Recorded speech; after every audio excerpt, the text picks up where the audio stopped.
We have today essentially 5 speakers, one of whom is sitting behind us.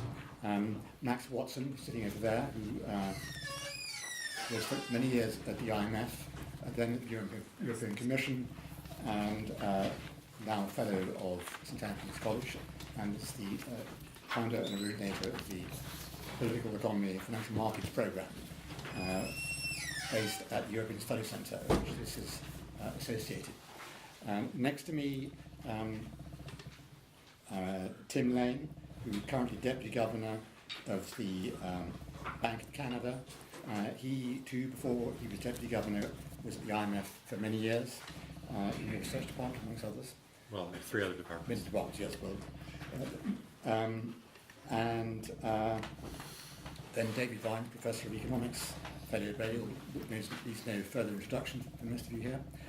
Russell Kincaid is now, well, was at St Anthony's as an academic visitor last year, and was before that for many, many years at the IMF, including as a department director. And finally, Jean Frieda, not from the IMF, who is senior global strategist at Moore Capital, who's going to give us a viewpoint from the markets. This is called A Tale of Four Cities. I believe that Max represents Berlin or Frankfurt, depending on how you look at it, and Tim, Toronto or Ottawa probably. David is Brisbane, is that? That's right. And Russell is of course Washington. So let me start first with Russell. First of all, I want to thank David and Max for organizing this and inviting myself. And let me clarify, when I'm presenting Washington, I'm not presenting the U.S. part of Washington. I'm presenting more the IMF, and in that context, what I'm trying to do is set the stage and give you a sort of an overview of how the international community, based upon the work the IMF did at the time of its annual meetings, about the outlook for the global economy and the issues. In that, I will also try to provoke some debate amongst the panelists and with the audience. Let me start by saying that the global recovery yet again is weaker than expected. The weaker than expected is actually a quote from the IMFC communique. The IMF called it mediocre. Others would use even somewhat harsher terms. This is the 3rd year in a row that the IMF has had to downgrade its forecast for 1 year ahead, and not by a small amount. We're talking about more than 0.5% of GDP for each of the last 3 years. What is the cause of this? That is a matter of debate. Its importance, however, is that if you're going to frame macro policies, which is the discussion we're having here, your forecasts are crucial. If you have your forecasts wrong, then your policy advice is not going to be appropriate. And I think that's one of the challenges. Now, in the defense of the IMF, the Independent Evaluation Office has said that the IMF forecasts are no worse than private sector forecasts. That is certainly faint praise, because you would suspect that an institution like the IMF would have some inside information based upon its contacts with the official community, and therefore it should be able to have better forecasts. Well, one of the problems that the IEO has found is that the IMF is over-optimistic about a number of countries, particularly those countries with large IMF programs, which are in the euro area these days. And not surprisingly, one of the weaknesses where the IMF forecasts fall down is for the euro area, the stressed economies, and the euro area as a whole. Now, there are other culprits in this story. They mainly fall in the EM world. So the biggest problem actually is not in the advanced countries, but in emerging markets. But this problem in Europe is something to be noted. And in fact, the uneven pace of growth is seen as one of the tensions going forward. Growth in North America, and here I mean US and Canada, you could actually include Mexico too, is fairly good. UK is amongst the better performers. And Europe, the Euro area, and Japan are amongst the weaker areas under advanced economies. In fact, the IMF says there's about a 40% possibility of recession in the Eurozone. The European officials were not happy with that particular assessment by the IMF and expressed their displeasures in Washington. Of course, we see today that the European Commission now has downgraded its forecast for 2005 to be even lower than that of the IMF. What does this mean in a policy sense? Well, here, when we look at monetary policy, I would say it's a tale of two cities. Here, I would say we have London, we have Washington, and because Tim is here, I'll throw in Toronto. And here the problem is, how do you deal with output gaps, lower than targeted inflation, banking systems and financial sectors that are in some need of repair, and the need to deal with the remnants of a balance sheet recession, where at the same time there are asset booms going on. There is excessive risk-taking, and here I'm describing the IMF perspective, and their need in the offing to raise interest rates. The answer the IMF puts forward is this is the opportune time to use macro-prudential tools. However, macro-prudential tools are as yet not well understood, well calibrated, or, for that matter, in the hands of central banks necessarily. So there are a number of coordination issues. I think one economy that has more understanding about the use of macro-pru is actually the Canadian. So it'd be very interesting to hear for Tim about the Canadian experience with monetary policy and macro-pru. The other side of the coin on monetary policy is in the Euro area and Japan, where the risk of deflation is quite high, and quantitative easing by both of those central banks is now only picking up speed. And we've just had another announcement by the Bank of Japan of a further intensification. So what you have now, and this is something that is new since the global recovery, since the global recession, you have central banks that are about to raise interest rates in 2015, and you have a group of central banks who are going to continue with low interest rates and with quantitative easings. This is likely to produce tension in exchange rate markets, and in fact, we've seen already the yen depreciate, and it raises a question of, is this a beggar thy neighbor type policy? The past efforts of Japan in this area have not been considered that by the IMF, but in the latest assessment by the IMF, it said before the recent depreciation that the yen was aligned with its fundamentals. Of course, they said that nearly all currencies were aligned, major currencies were aligned with their fundamentals, except for the pound, which they found to be overvalued. Yeah. So there's, I think, a tension there with some of the IMF's finding.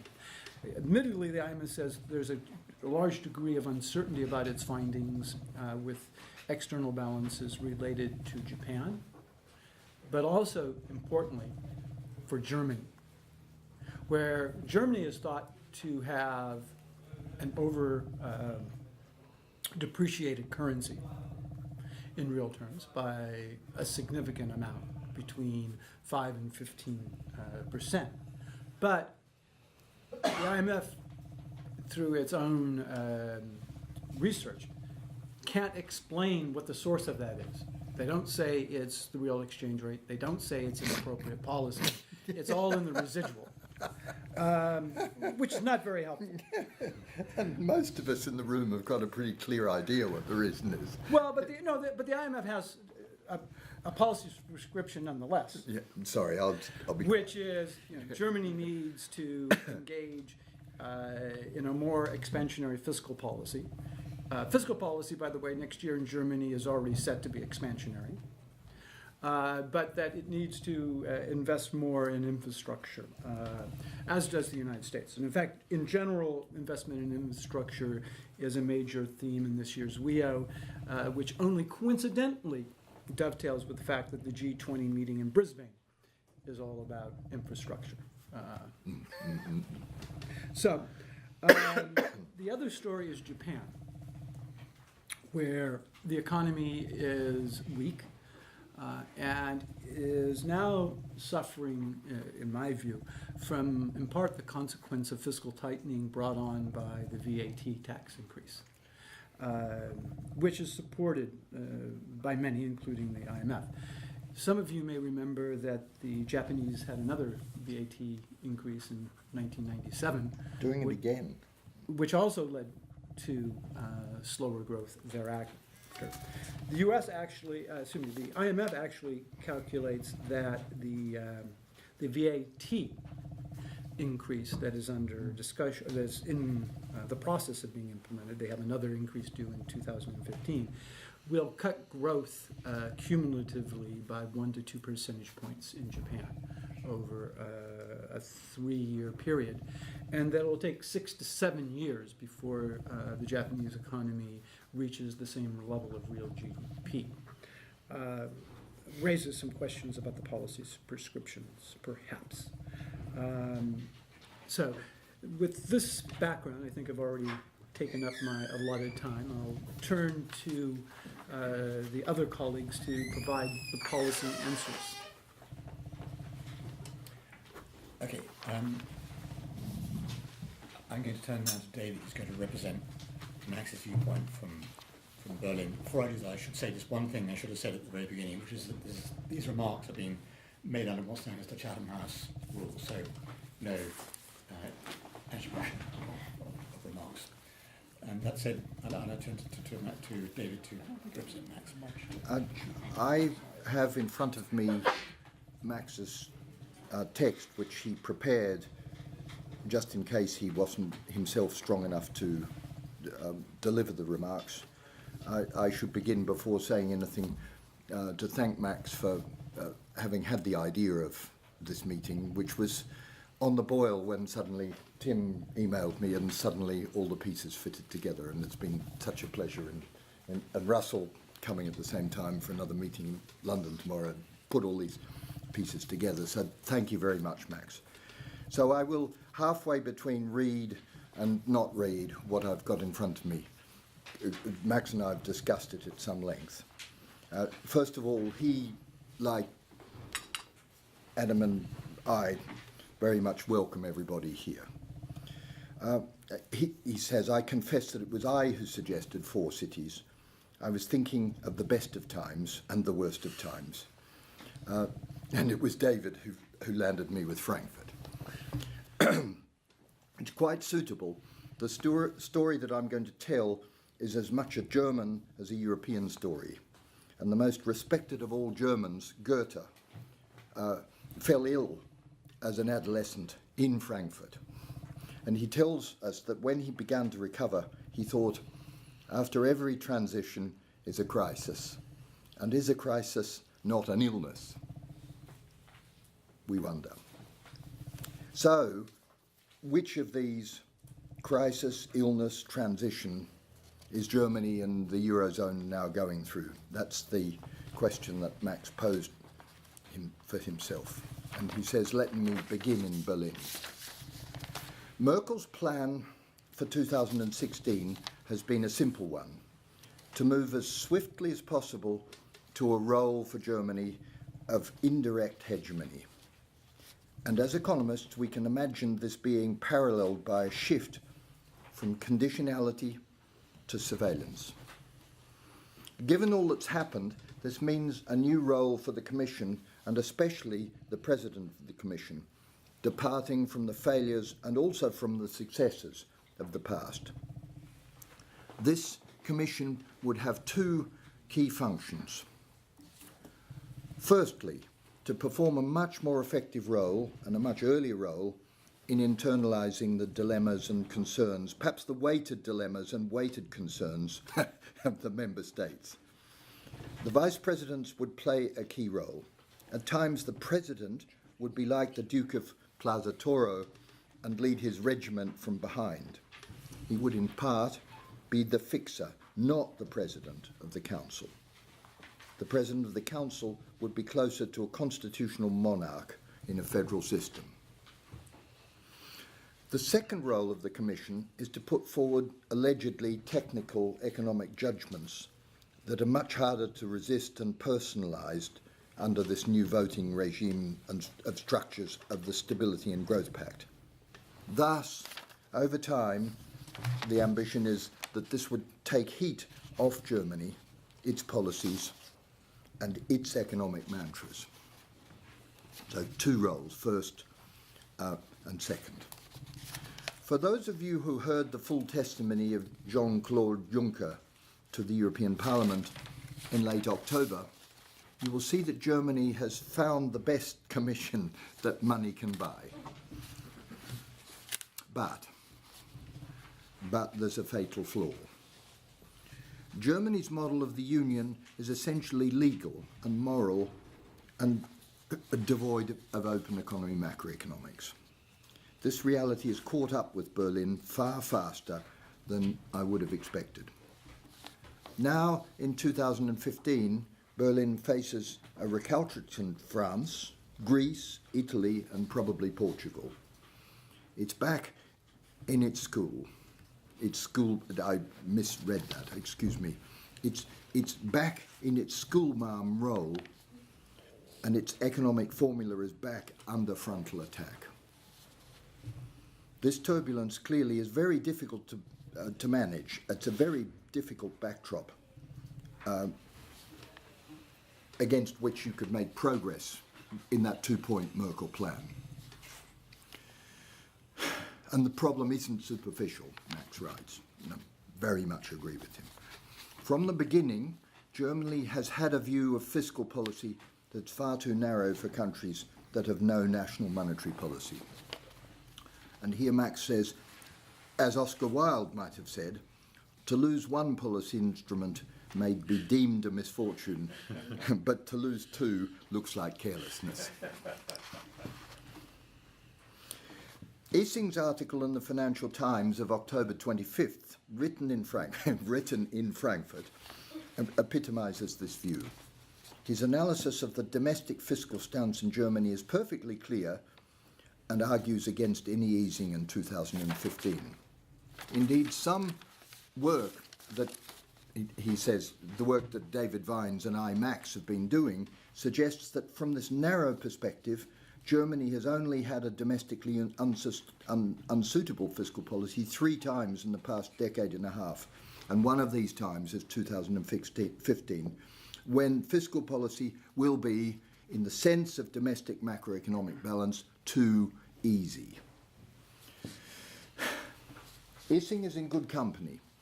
As, and here he refers to my book with Peter Temmen, says, as Vines and Temmen point out, Keynes was struggling in 1930 to reconcile the role of fiscal policy in terms of internal and external balance in the presence of high unemployment. In 5 days of presentation to the Macmillan Committee, Keynes made no progress at all. And I could talk about that later, but won't do any more than continue with what Max is saying. So the short answer for Merkel and for Ising is not to spend time reading the general theory, it's to borrow a copy of the Swan diagram. Within its monetary union, Germany's price level is much too low and its external balance is much too high. Irrespective of all the extraneous arguments about the direction of trade, this is the only way to manage fiscal policy in this incomplete monetary union. Potentially, national macroprudential policies also have a role to play, but their time-varying effectiveness under EMU remains very much unproven. Failing a major change, the heat in Frankfurt will be intolerable. This will indeed be a crisis without transition. The demands that this situation will place on the European Central Bank now and in the future will be both unfeasible and unconstitutional, whose ever constitution it is that's being deployed. And then Max says that I, David, Russell and he have spent some time discussing this with the German and Euro area elite. And I think it's fair to say that we've made no progress. In fact, the response we met reminds me of Alan Wood telling Bertrand Russell when the latter was 87 that his whole philosophical development had been from Kant to Kant. With us, they dismiss us having travelled no distance at all in our dialogue with the Euro area. Our economic development, they feel, has been from Keynes to Keynes. And this does not bode well. Thank you very much, Max. Okay, we're now going to travel from Berlin to Ottawa. Okay, and I'd also like to start off by thanking David and David and Max for having this idea, and David in particular for for organizing this session, and it's really a pleasure to be here and with friends and colleagues, and so I've been asked to talk a bit about the Canadian experience in all this, and generally. Canadians tend to be a little hesitant about talking about Canada because the assumption is that nobody's particularly interested in what's happening in Canada. But I think that in this particular juncture, there are probably some elements in the Canadian experience that offer some interesting similarities and differences vis-a-vis some other countries, and in particular, I think vis-a-vis the UK at the present juncture, even apart from the fact that the UK imported a central bank governor from Canada, which is another interesting dimension here. So, I mean, broadly, Canada, as I'm sure you know, had a very different experience through the last 6 years than many other countries because we didn't have a homegrown financial collapse, but instead we had an export collapse, and that was largely a reflection of what happened in the U.S., the fact that not only the severity of the recession in the U.S., but also the fact that the parts of the U.S. economy that fared particularly badly during the recession were parts of the economy that were also particularly important for Canadian exporters, and in point to housing, investment in machinery and equipment, and automobiles as some examples. And so our exports basically were what drove us into recession. And our recession initially was about as severe as the one in the U.S., but we did bounce back a lot quicker than the U.S. And more quickly than other advanced economies. We got back to our pre-crisis level of employment and GDP late in 2010, and that was basically. But that was basically driven by domestic demand. We had a very substantial monetary policy stimulus, and also substantially stimulative fiscal policy. And it was really Canadian households that pulled the Canadian economy out of recession. Now, for some time now, I mean, basically that's that led us into what I think could be described as an unbalanced composition of growth, where too much of it was being driven by the of it was being driven by household spending, basically fueled by a run-up of debt to record levels, and in fact to levels that were similar to those in the U.S. before the crisis, and but also accompanied with a rise in house valuations to levels that were looking pretty stretched, and also to levels of housing activity that were basically above those that were consistent with the demographic fundamentals. So those were all concerning, but obviously if that's the only source of growth available, we'll take it. You know, I mean, there wasn't really much alternative but to maintain very stimulative monetary policy. But during 2000, during 2010, we were growing enough that we were able to get our interest rate off the floor and raise it to about 1%, and or to raise our policy rate to 1%, and then that's where it still is today. And essentially, what happened was that after that initial bounce back from the recession, the Canadian economy kind of stalled, and we ended up with growth rates that were sort of hovering around, or perhaps sometimes a bit below, the rate of growth at which our potential was growing. So our output gap wasn't getting any narrower over a considerable period. Now, obviously, that was just what we had to live with for a while. It was really a reflection of the headwinds coming from the global economy, and particularly from the fact that the U.S. economy was growing still relatively slowly. The other element, though, which Russell alluded to, is the fact that we did get uncomfortable about how rapidly our housing market was growing, and so the government has some tools to address those imbalances that I referred to, and they went through 4 different rounds of tightening the rules around mortgages in Canada. So that means lowering loan-to-value ratio, lowering the maximum loan-to-value ratios, lengthening amortization periods, basing affordability tests on longer-term interest rates, even for adjustable rate mortgages, and strengthening the standards for underwriting of mortgages. So all of those rules, they're not in the hand of the central bank, but we're part of a dialogue in the with other policymakers in the federal government in Canada, and basically the finance minister made the decision to pull those levers, and the effect was that it did cool down the housing market. It also probably contributed to cooling down the Canadian economy more generally, because we still weren't getting the pickup in exports that we were hoping for. Now, the situation should have changed last year, because the U.S. economy did start to grow, and particularly if you look at the U.S. economy, the composition of economic growth was very much private sector surging ahead by rates that would have been impressive if they hadn't been counterbalanced by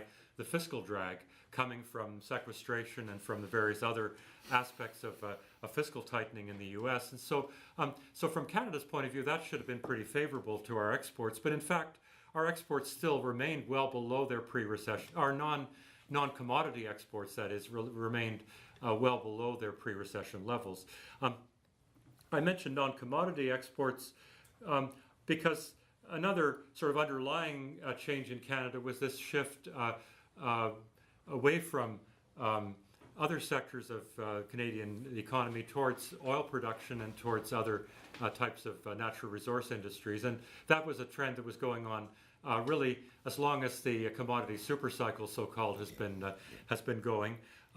So really for more than a decade, and that was certainly a broad underlying trend in the Canadian economy. Now, we've done a number of things to kind of try to understand why our non-commodity exports didn't pick up when the U.S. was picking up, and we think we understand this better. But I think and I won't go into depth on that, but I mean, just suffice to say that we think we've had a somewhat persistent loss of market share in the U.S., but at the same time, we expect that as the U.S. economy continues to grow, that should be reflected over time in a pickup in our non-commodity exports, as well as in eventually in stronger business investment, so that's broadly what's been happening in Canada. This year in Canada, things have been looking a bit better because the U.S. has been picking up momentum, and Canadian exports have also been picking up momentum. And so our growth actually over the last year has come in a little bit more strongly than we'd expected, but we still see substantial downside risks to the Canadian economy.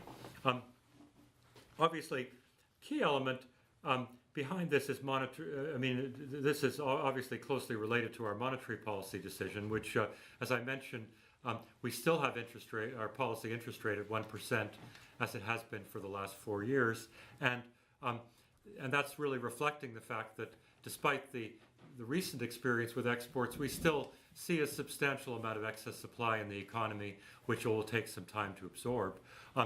Going forward, we see our growth rate as being about 2.5% compared to a growth rate of potential of 2%. And with that narrow a gap between actual and potential growth, you close the gap pretty gradually. Yeah. The other issue, which is I think is very similar to one that's being faced by policymakers in the U.S. and the UK, is how big is the gap in the first place? Yep. And there, there's really a substantial margin of uncertainty, and in part that margin is reflecting the fact that the gap in output capacities, output producing space, is somewhat different than the gap that you would get by looking at labor markets. And that's not that surprising, because during the recession, a lot of firms went out of business, but the workers employed in those firms didn't disappear. They may have become discouraged. They may have become unemployed over a long period, but they're still living there and offer potential. They offer a potential source of manpower in the Canadian economy. But there's always a question of to what extent can that idled labor be brought back into production and be gainfully employed in the future. So our view is that there's, just to put it another way, is that there's more slack in our labor market than is implied by the unemployment rate itself. Our unemployment rate, if it's measured on a comparable basis with the U.S., is pretty similar is about the same as the U.S. And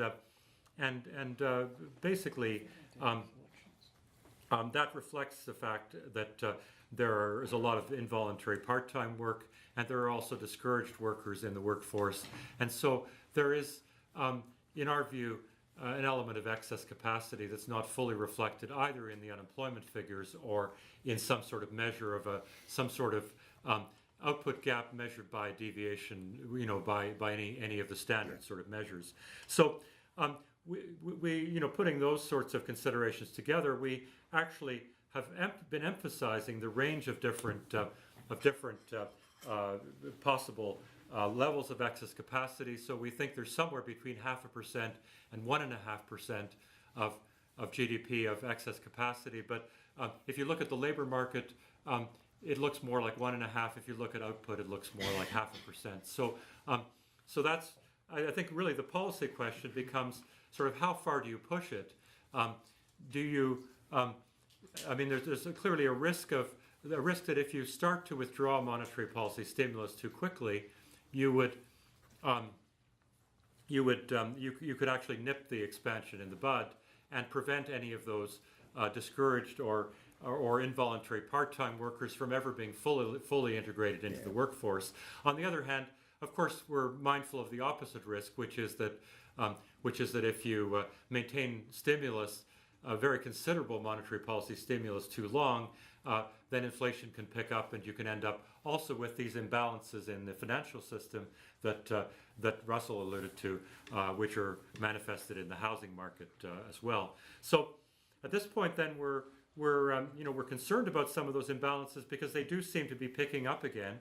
But at the same time, we're still very mindful of the downside risks to growth and inflation, and so at this point, in our view, there's still a need for very substantial monetary policy stimulus. So that's sort of the Canadian view in a nutshell. Okay, I'm going to turn to David to give us the perspective from Brisbane. Brisbane, of all places, because that's where the G20 leaders will meet next week in a global summit, Australia being the president of the G20 this year. Ever since the crisis, there's been perpetual calls evident everywhere for global macroeconomic coordination. This is a time for coordination, so many people say. But when you press them to explain what they mean to justify this, the going gets tough. And when you look at what is actually happened in the G20 as a forum for coordination, as I'll explain in a moment, the experience has been extremely disappointing. So, welcome Australia. What a good time to start to take this burden of global leadership. Well, what do we think might be a way to think about international cooperation and macro policy making? You can, in one sentence, think about Bretton Woods as a system which required, language Max was using, both external and internal balance. And because there were two targets, you required two instruments: domestic demand management, in those days mainly fiscal, but also exchange rate adjustment. And at the centre of this system was a new institution, the IMF, at which there would be cooperation in, they hoped, in setting the right exchange rates to make worldwide this outcome of external and internal balance possible. And then it broke down in 1971. But what emerged after a decade of incoherence was the beginnings of the Great Moderation. And you can compare that to Bretton Woods, which was for every country two by two objectives, internal and external balance, and two instruments, domestic demand management and exchange rate adjustment. The Great Moderation became one by one because the objective of external balance went away in a world in which people believed that you could borrow nearly without limit into international capital markets, providing that you had a sensible private sector and a solvent fiscal authority. And in this one by one, it was no longer fiscal, but monetary was the instrument, and there's much discussion of why that happened. I think at the core of that discussion is Mundell-Fleming, that when we teach our undergraduates in the first year that once you go to a floating rate system, the instrument of choice becomes monetary policy. And you can read what happened during the Great Moderation as a world in which international macro policy coordination just wasn't needed. Everybody did one objective and they had one instrument. And of course, in a world of high capital mobility, you've got to think a bit harder because the interest rates will settle to be similar. Well, how do you square that circle? Mundell-Fleming tells you the exchange rate does the work. And so everyone uses their one instrument, the interest rate, to target their one objective, the internal balance, no inflation and subject to no inflation, full employment of resources. And the exchange rates adjust so that by and large you end up with the same interest rate everywhere while you're doing this. And I remember many discussions during that period in people rabbiting on about the need for cooperation. and I learned from Max Corden described the Great Moderation as a non-system. A non-system was for Max a term of praise. We just have to understand no system, no need for And I remember having a very interesting discussion with Joe Stiglitz after the Asian crisis. Must have cooperation. And we sat down and I talked with him about this Mundell-Fleming argument, which just showed that after that crisis, if you think about it, this simply not needed. And then comes the great 2008 crisis, and suddenly you've got everyone trying to do one macroeconomics, but they've lost their one instrument. Now, in that world, crisis, and the shorthand is that you then need some other instrument, and for 1 year that was fiscal. And Gordon Brown understood this. The work of the British in the run-up to the 2009 summit, a lot of us saw it on the ground at this end. It was very extraordinary. And of course they didn't achieve the target of full employment, but you can think of it as using the one instrument to pursue that full employment of resources target. And everyone did that for 1 year. And then in 2010, they all formally decided at the G20 meeting in, which one? Was it Seoul or? Toronto. It was Toronto. They all decided there was enough public debt and got to stop this. So then you go back to one target and zero instruments, and you're in trouble. And it's easy to see that in that world the Brazilians are right. This is a world where the game of choice is exchange rate warfare. Everyone's trying to do and at zero bound, you've got to be clever with monetary policy. So you do that through QE, and the exchange rate is what you're trying to do. And that's Japan. Yeah, exactly. That's no fun. Then we fast forward the camera to Australia, and we watch my friends in the public service welcoming the task of running the G20 in those circumstances. And that's particularly difficult because they have a rather uninventive and uninspirational government imposed on top of them just 3.5 months before Australia becomes the G20 president.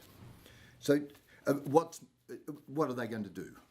And what's more, these people remember vividly Australia's experience in the late 80s and early 90s, when for a few moments Australia really punched above its weight during the time of the Asian miracle.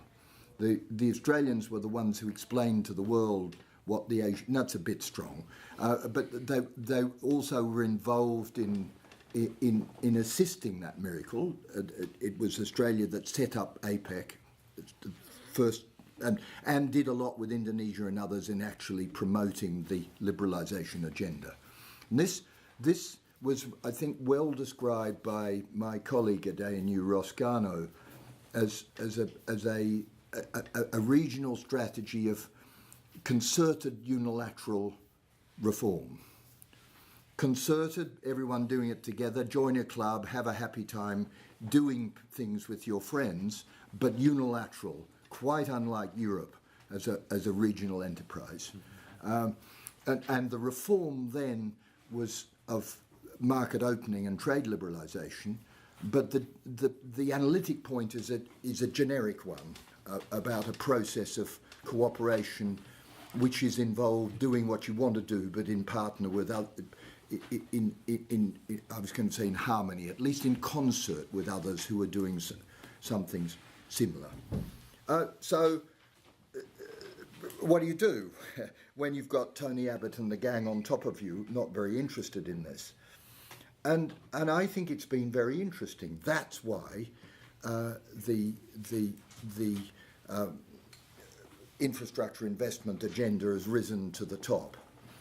And there was, you will know this very well, Tim, there was a very clever bit of politics done right at the beginning of the Australian presidency, where they asked the IMF and the OECD to write down a list of every single reform you could think of in the universe in every country, and then have meetings in which people discussed which ones of these things they might reasonably be expected to do. And then they put this all through the IMF's global model, and ran it out however many years. And by 2018, global GDP was 2% higher than it would have been. And they got everyone round the table in February in Sydney and said, let's make this a global target. And do what, memory of the Asian period, everyone, this is unilateral, but it's concerted. Unilateral, everyone do their own favourite reform, this one, that one, but just as long as you actually promise something, and we can... Somebody reading my paper on this say I'm turning into an Australian salesperson, and there's an aspect of that in what I'm doing, but I think there is a serious analytical point, and Prasanna certainly said that to me at lunch the other day. And so what does this involve? Objective, and they seem to have agreed in Cairns a month ago that everybody had shaped up enough to do things which were verifiably new compared with what they would have otherwise been doing, to be kind of 87% there. The world GDP likely to be nearly 2.5 trillion higher, that's to say nearly 2% higher in 2018 than it would have been. And I'll finish by just describing what this stuff is meant to be in this concerted unilateral reform strategy. Part of it is the whole swag of normal reforms, labour market, more competition policy, better regulation, anti-red tape, all the sorts of things that we know and love in the Lisbon agenda in Europe, but have been mainly sweet nothing of use to anybody. But there's been some push, and there might be some of that. One of my cleverest undergraduates, when we were talking about this, said, excuse me, if nominal aggregate demand is constant and you enable firms to get rid of a whole lot of their workers, that's going to make the thing go backwards rather than forward. Mm-hmm. And so that certainly isn't the centrepiece. The centrepiece has to be something that promotes aggregate demand.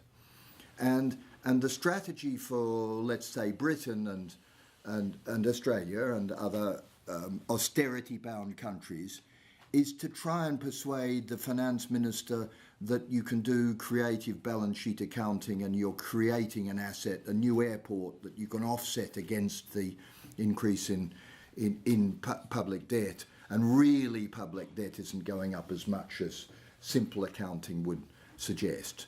And there's some of that balance sheet creativity going on, and there is some unblockage of... The Germans are talking about doing it, they might, and there might be a bit... But the most important and interesting thing is unblocking infrastructure investment in emerging markets. And when I talked about this in Canberra, Max Corden stood up and, with wonderful Max agility, explained very carefully to the audience in 5 long minutes what it was that I was really trying to say. And the central story is trying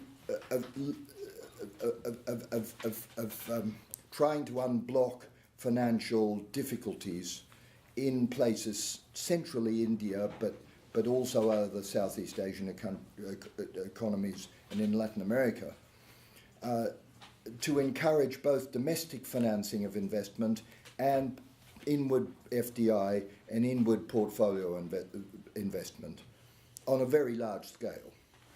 And as Max pointed out, this is global macro connotations.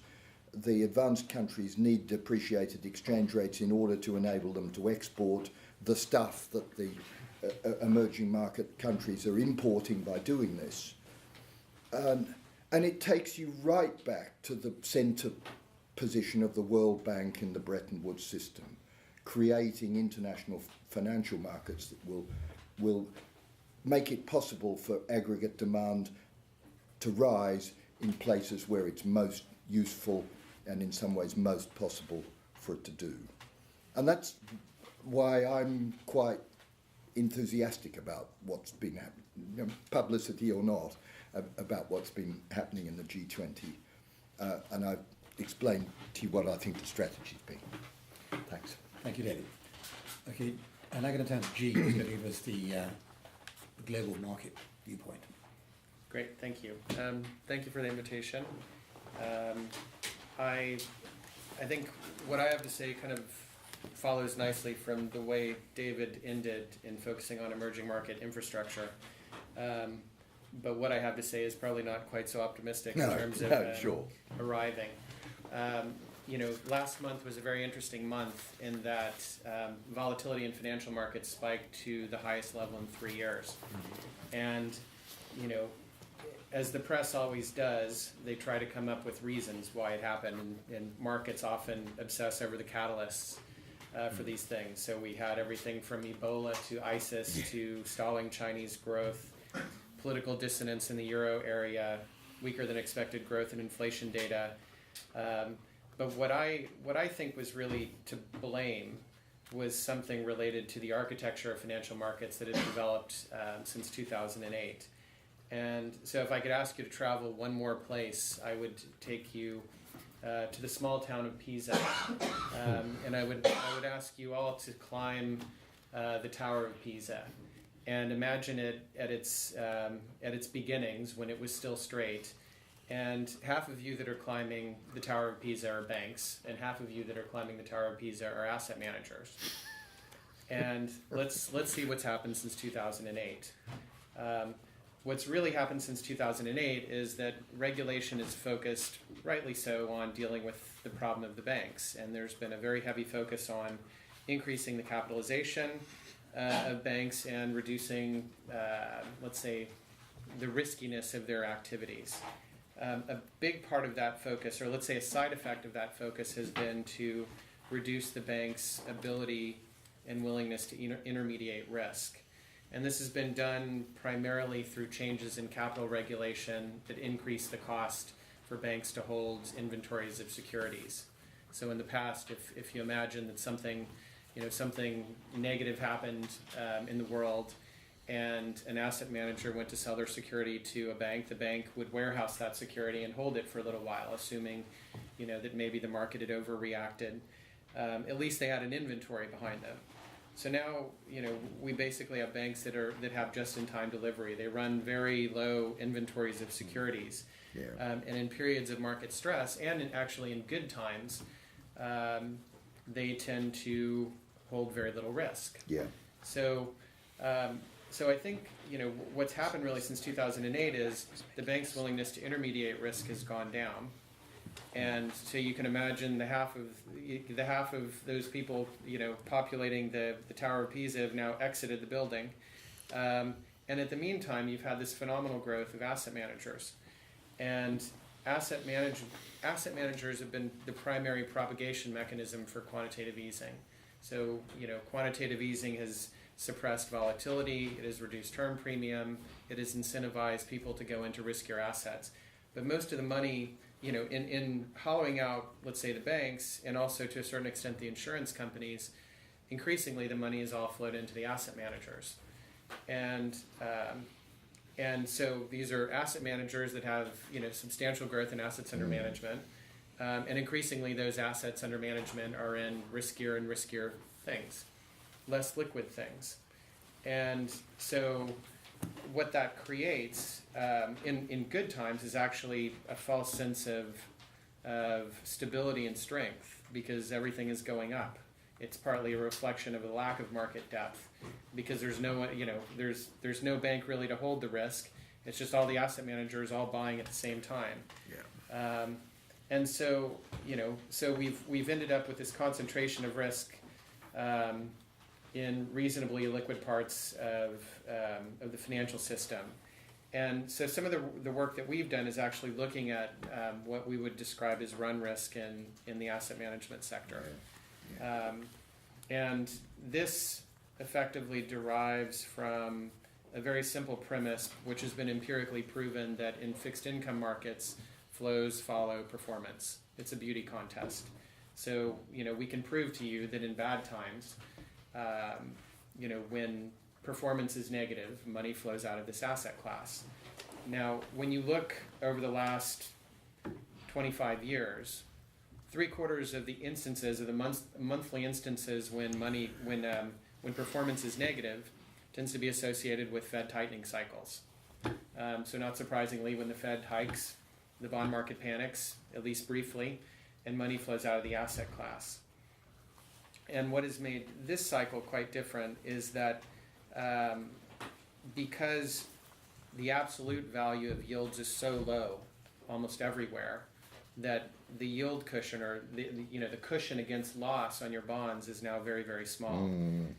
Not only in treasury markets, in government bond markets, but in corporate bond markets, pretty much in all fixed income markets. So we can actually calculate using, controversially assuming a normal distribution, that the probability of loss in any quarter on a corporate investment grade bond fund is now something like 23 to 24%. Pre-crisis, when spreads were at the lows, it was around 5%. So you've actually got a very interesting setup in financial markets where you've created a mismatch of liquidity, and you have a tendency for flows to follow performance, and we're on the verge of some kind of Fed tightening cycle.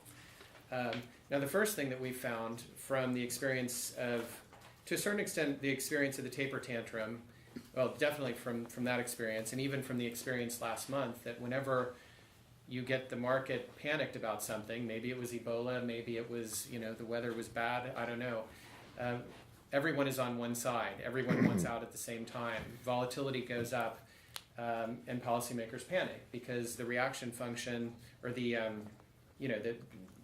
what monetary policy is effectively targeting is loose financial conditions. And so suddenly, off a week of volatility, after months and months and months of reasonably strong data, central banks are pedaling back from exit. And so you kind of get a little bit stuck. Yeah. So Banks are kept.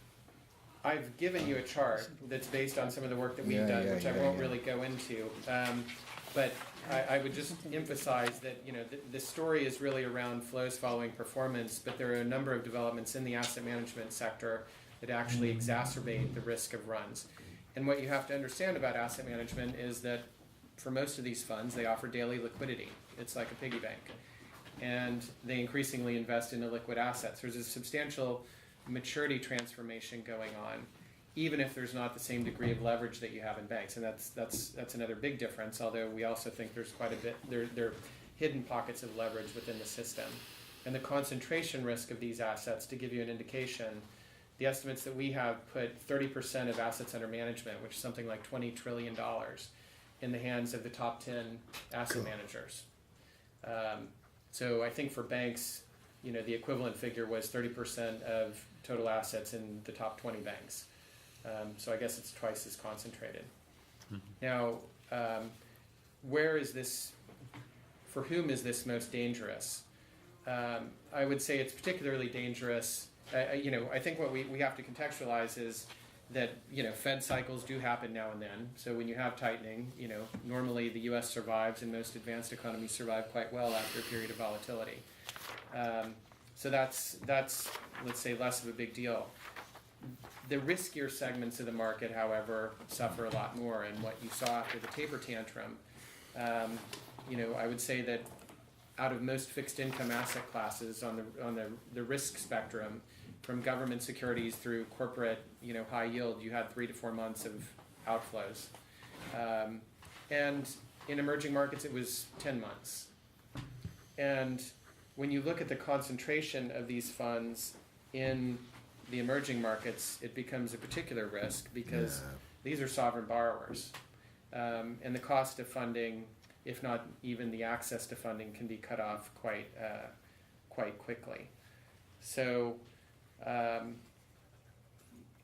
guess the thing that I would leave you with is that the structure of the financial, let's say the financial architecture has shifted quite dramatically. It does seem like it's created a Tower of Pisa type structure. What we found in the discussions that we've had with the policy community around these issues is there's a very high bar for addressing the problem. The problem is addressed if it's perceived to be systemic. we can't prove that this is a systemic problem because you don't have the kind of leverage in the system, the asset management system, but it does complicate policy quite significantly, and it does potentially punish a large swath of corporate and sovereign borrowers. So that creates a very interesting setup for 2015. Thank you. Thanks, Gene.